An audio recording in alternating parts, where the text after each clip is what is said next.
ধনবাড়িতে ২৬শে মার্চ মহান স্বাধীনতা ও জাতীয় দিবস পালিত। মোহাম্মদ জাহিদ সরকার, ধনবাড়ি, টাঙ্গাইল প্রতিনিধি। টাঙ্গাইলের ধনবাড়িতে সারা দেশের ন্যায় যথাযোগ্য মর্যাদায় ২৬শে মার্চ মহান স্বাধীনতা ও জাতীয় দিবস উদযাপন করা হয়েছে। এ সময় উপস্থিত ছিলেন উপজেলা নির্বাহী অফিসার মিজনুর জাহান আক্তার সাথী, সহকারী কমিশনার ভূমি সায়েম ইমরান, ধনবাড়ি থানার অফিসার ইনচার্জ নুরুস সালাম সিদ্দিক, সাংবাদিকবৃন্দ সহ সকল পর্যায়ের লোকজন। উক্ত অনুষ্ঠানে ধনবাড়ি উপজেলা প্রশাসন কর্তৃক আয়োজিত দিনব্যাপী এ অনুষ্ঠানে সূর্যোদয়ের সাথে সাথে জাতীয় পতাকা উত্তোলনের মাধ্যমে এ দিনের কর্মসূচি শুরু হয়।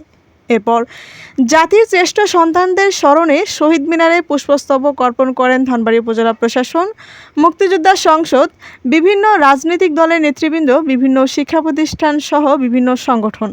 এ সময় শহীদদের স্মরণে তাদের রুহের মাগফিরাত কামনা করে বিশেষ দোয়া ও মোনাজাত অনুষ্ঠিত হয়।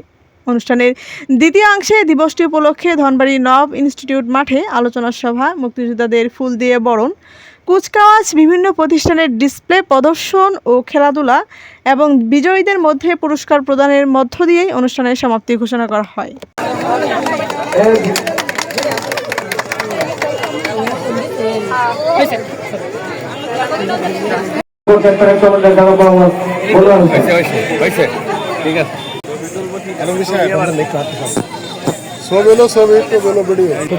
অঙ্গনা সরকার, অসিত অভিযান, আফসানা ফেরদৌস, তত্ত্বসভা অভিযান,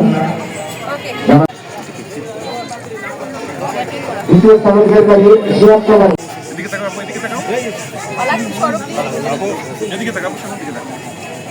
প্রথমে চিত্রাঙ্কন প্রতিযোগিতা।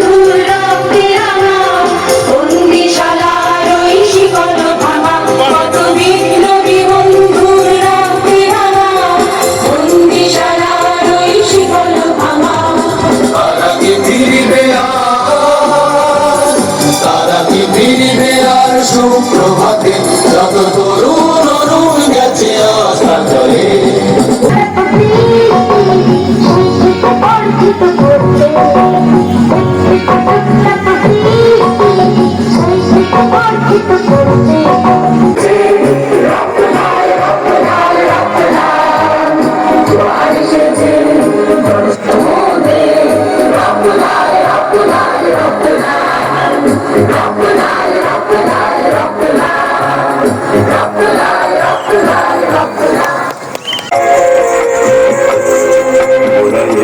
ফুল কি বাঁচাবো বলে যুদ্ধ করি, মোরা একটি ফুল কি বাঁচাবো বলে যুদ্ধ করি, মোরা একটি মুখের হাসির জন্য অস্ত্র ধরি, মোরা একটি মুখের হাসির জন্য অস্ত্র ধরি।